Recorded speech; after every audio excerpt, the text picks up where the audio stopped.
Hi guys, it's the Thunderstruck here, and this is a video response to WG Consortium's rant about Games Workshop. Now, I've made notes, so if I look down from the camera, that's why.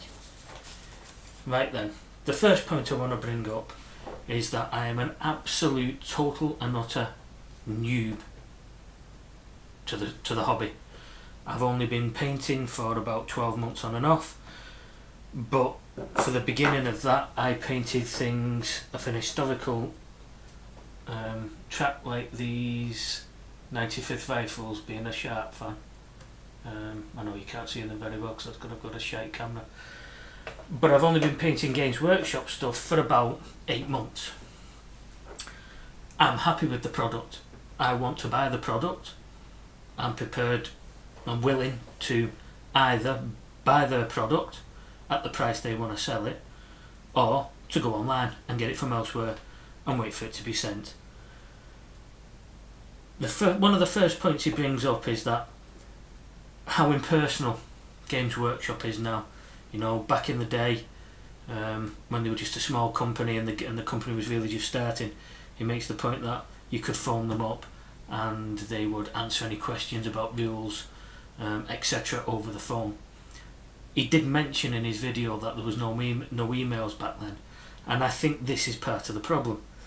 Why have 5 members of staff sat at a phone answering questions on rules, regulations, product information, when you can put it all on a website, all on PDF, and people can check it anytime you want?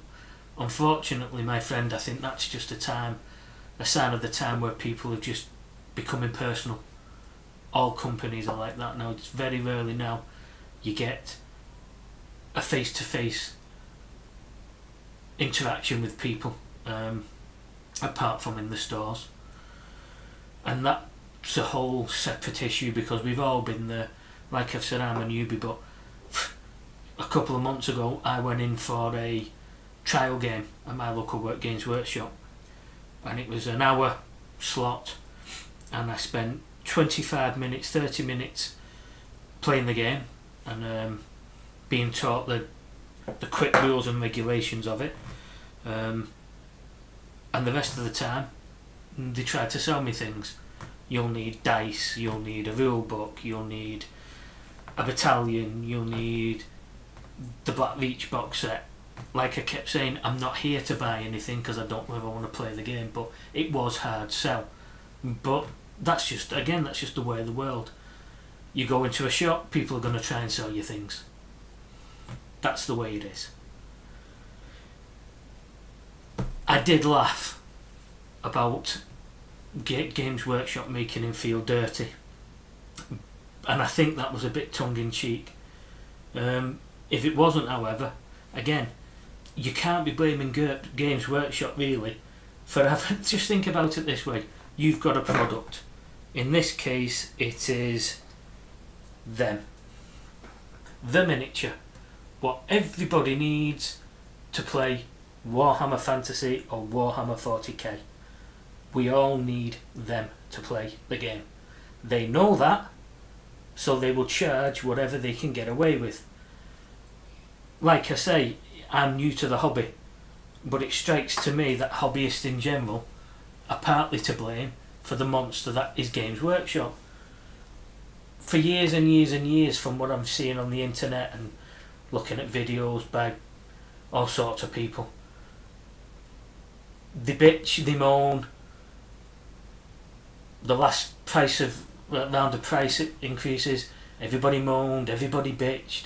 Beast of War made a video, Nataku made a video, Girl Painting made a video, everyone made a video. But it's not going to make a difference, unfortunately. I agree with everything that everybody was saying, particularly Beast of War. They brought up the point of the one thing you don't do is put your Lost Leaders up, which is the starter box sets, but they have done. And the reason they've done it is idiots like me will go and pay £50 for the box set. But I happen to think that £50 is £50 well spent. You get numerous figures, you get a real book in it. I think that was money well spent. But again, they've got no competition. It's not like an Asda or a Walmart or a Quickie Mart or anything like that, where there's competition, where one store can buy a product and sell it 20 cents, 40 cents, 40 pence cheaper than the next shop. And that's what Games Workshop have been very clever about. They've not let their product get into the situation where you can put it on sale if you own a shop. For instance, my local hobbycraft shop is currently doing a sale across the board. Almost every single item in that shop has got a percentage off in this sale, except you've got it, Games Workshop products.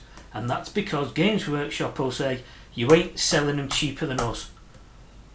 And you can't blame them, to be honest with you, because let's get it straight, anyone who thinks Games Workshop give a flying hoot about the hobbyist are deluding themselves.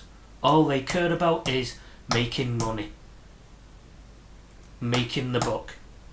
Over in the UK now, where granted our prices are a lot cheaper than Europe and America, and in particular Canada and Australia, having been on the internet today and looked at the prices, I'm truly horrified at the price difference. But there's not a lot we can do about it.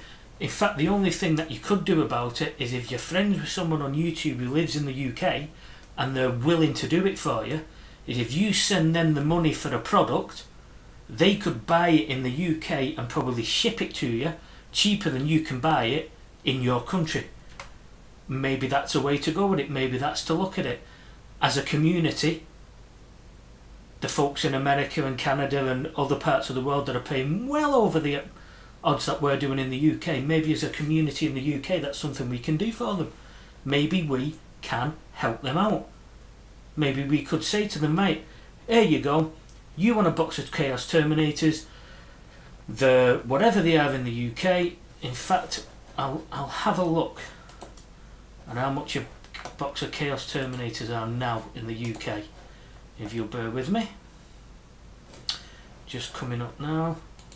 40k armies, Chaos Space Marines, view all products. Come on, computer. Elites Terminators. For a box of Chaos Terminators, we pay £27.70. Now, Canvas 1 was on about paying nearly $64. Now, I've no idea what the exchange rate is for Australia, but I'm damn sure that we could buy it here and ship it to him for cheaper than he's paying. Maybe that's something that we could do as a community to help each other out, because quite frankly, I've made all these points here on this paper, but at the end of the day they're all worthless, because it doesn't matter. Games Workshop aren't going to go on the internet, listen to my rant and go, oh shit, yeah, you know something, you're right mate, we are ripping you all off, come into the store and have a box for free on us. It's never going to happen. We've not got that kind of power, unless as a mass we all stop buying their stuff. But we won't, because you need it to go to tournaments, you need it to build your 40k war armies, your Warhammer armies, and that is just the way it is. But maybe I've come up with a good idea for once. Maybe as a community in the UK we can help each other out by saying to people, right, you send me the money, I'll buy the product and ship it to you. I'll find out, if you'll find out how much they are in the UK, you can go online and do it. Find out how much it is with the exchange rate, and if it's cheaper, maybe you know somebody over here who can do that for you. Just a thought, guys, but that's really the only way we can stick it to Games Workshop, is if we help each other out and become a community. That's all I can think of at the moment. Just before I go, I just want to do a quick shout out to two people who've helped me in particular, which is VanHammer73 and General Splatton. In no particular order, guys. Your help, your support, your comments have been unbelievably positive to me, and it's given me the encouragement to carry on making these videos. I work 12-hour shifts, 7 in the morning till 7 at night, so it can be wearisome when you come home and you don't want to do videos, but I enjoy it. I enjoy painting these little things, which is again why Games Workshop have got me over a barrel, because I enjoy it. Anyway guys, that's it for now. Bye.